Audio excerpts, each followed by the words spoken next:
എടാ ഈ പൈസയുടെ ലിസ്റ്റ് അച്ഛൻ, അമ്മ, ലച്ചു ചേച്ചി, കുട്ടുമാമൻ, ഗൗരവമായി.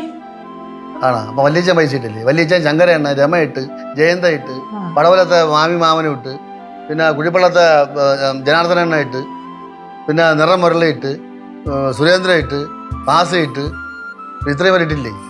നെയ്യാറ്റിങ്കരയിലെ പോയിട്ടില്ലേ? ഓ, അച്ഛ ഇട്ട്, അമ്മ ഇട്ട്, പിന്നെ സിദ്ധു ഇട്ട്. ഇവരൊക്കെ എങ്ങനെ ഇട്ടച്ചാ?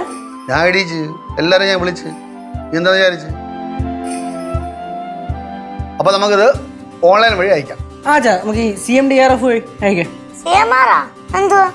CMR അല്ലടി, CMDRF, chief ministers distress relief fund. സൈറ്റിൽ കയറി കഴിഞ്ഞാൽ പെട്ടെന്ന് അയക്കാം. അച്ഛാ ഫോണ് ഇവിടെ വെച്ചിരുന്നല്ലേ? എവിടെ? അതായി. യേശുമാൻ പറഞ്ഞ പോലെ നമുക്ക് ഇതിന് വേണ്ടിയിട്ട് കുറച്ച് പൈസയൊക്കെ ശേഖരിച്ചു വെക്കണം. അത് ശരിയാണ് കേട്ടോ. നമ്മളെ ഓഫീസിൽ നിന്ന് ഇങ്ങനെ പൈസ പിരിച്ച് കൊടുക്കുന്നുണ്ട്. അപ്പൊ ഞാൻ അതിലേക്കും കൊടുക്കും. എന്താണോ നിനക്കൊരു പരിങ്ങില്? ഇതൊരു പരിങ്ങില്? എന്റെ പൊന്നമ്മായി, ഇതൊക്കെ അടിക്കണ്ടേ? PAN number, mobile number, email ID. നിന്നെ കൊണ്ട് വെച്ചില്ലെങ്കിൽ അമ്മയ്ക്ക് കൊടുക്കണം. അമ്മ നൈസായിട്ട് ചെയ്തോളൂ. കളിയൊന്നും ആക്കണ്ട, എന്റെ പിള്ളേക്ക് എല്ലാം അറിയാം. അതാണ് അവന്റെ കുഴപ്പം. ലച്ചു മക്കളെ ചുമ്മാരി നല്ല കാര്യം ചെയ്തോണ്ടിരിക്കല്ലേ. അച്ഛാ, നമ്മുടെ ചീഫ് മിനിസ്റ്റേഴ്സ് ഡിസ്ട്രസ് റിലീഫ് ഫണ്ടിലോട്ട് ഫണ്ട് ഇട്ടിട്ടുണ്ട്. ഞാനും വലുതായിരുന്നെങ്കിൽ എനിക്ക് ജോലിക്ക് പോയിട്ട് പൈസ തരായിരുന്നു. അതിനിപ്പോ എന്താ, മോളുടെ പൈസ കൂടെയാണ് അമ്മ ഇട്ടേക്കണേ. ആണോ? പിന്നല്ലാണ്ട്. ഇതൊക്കെ കണ്ടും കേട്ടും അല്ലേ എന്റെ കൊച്ചു വളരണത്. വലുതാകുമ്പോ ഇതുപോലത്തെ സഹായങ്ങളൊക്കെ ചെയ്യണം കേട്ടാ.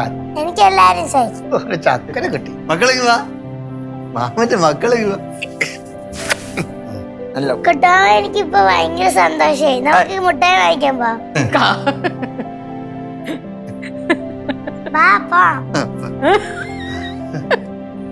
കുട്ടുമാമ, ഓ മുട്ടായി വാങ്ങിക്കാൻ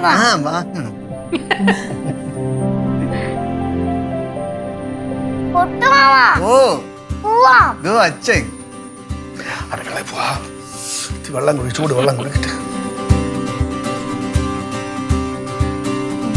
മാമ, ഇവളെയും കൊണ്ട് കടയിൽ പോവാൻ വയ്യ. എനിക്കാണെങ്കിൽ നല്ല നടുവേന.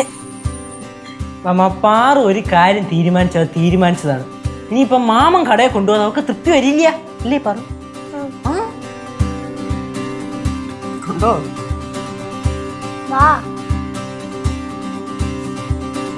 ശരി, നിനക്ക് വേണം? എനിക്കൊന്നും വേണ്ട. പോപ്പുലർ വലിയ മതിയാ.